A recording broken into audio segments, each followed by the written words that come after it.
I'm the best when it come to doing this, and I be banging on my chest, and I bang in the east, and I banging in the west, and I kinda. Hey, what's up guys, Josh here, and in this video we're going to be talking about hip-hop music video production and how it's created this specific cinematic and editing style within just the past few years. All my diamonds shine, 'cause they really diamonds.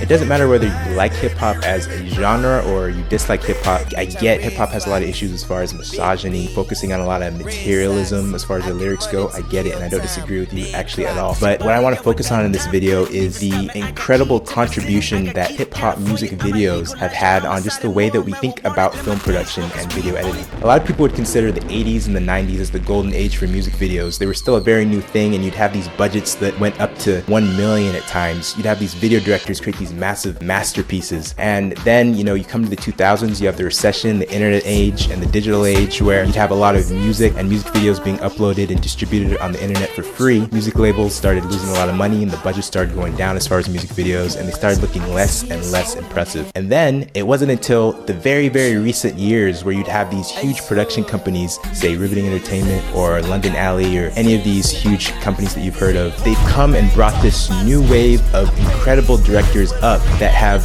completely brought back the incredible set design and the specific new waves of editing styles and shot setups and shot design that harkens back to the golden age of the hip-hop music video era. It's in this video that we're specifically going to talk about shot styles and the specific styles that, say, directors such as Matt Alonzo, Mike Ho, Colin Tilley, Director X, all these music video directors that you've known about for years, you've probably followed for years, and we're going to specifically break down a lot of their artistry. And like I've said in the past video, everything that you see that's professionally made can be broken down into an empirical method, and we're going to check these methods out in this video.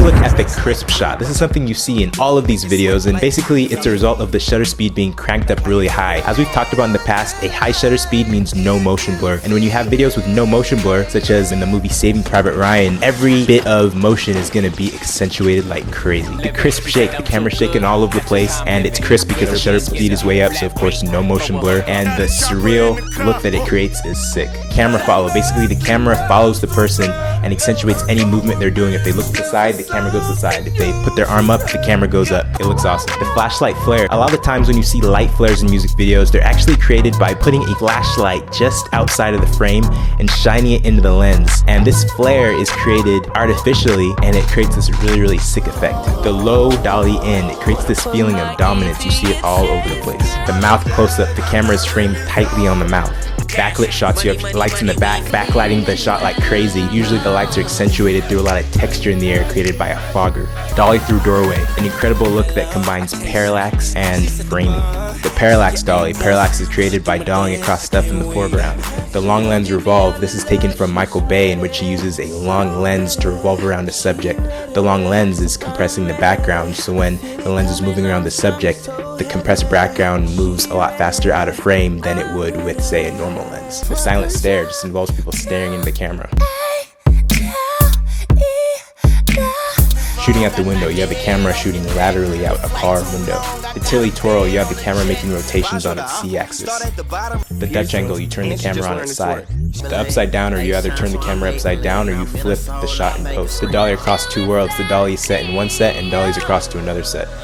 The low angle throne, you have a sick chair and the camera dollies towards it. Guys, there are so many other types of shot techniques that we're going to cover in future videos, but these are just a few. Feel free to comment below and tell me some other hip-hop music video shot techniques that you've noticed over the years. Hey guys, I got one more thing for you. If you go over to my Instagram page, Made by Olufemi, you can get a code if you check out the last post, and that code will be able to be used over at luxuryleaks.com to get you anything at that website for free, whether it be the light leaks, the transitions, the overlays, anything. So go check that out.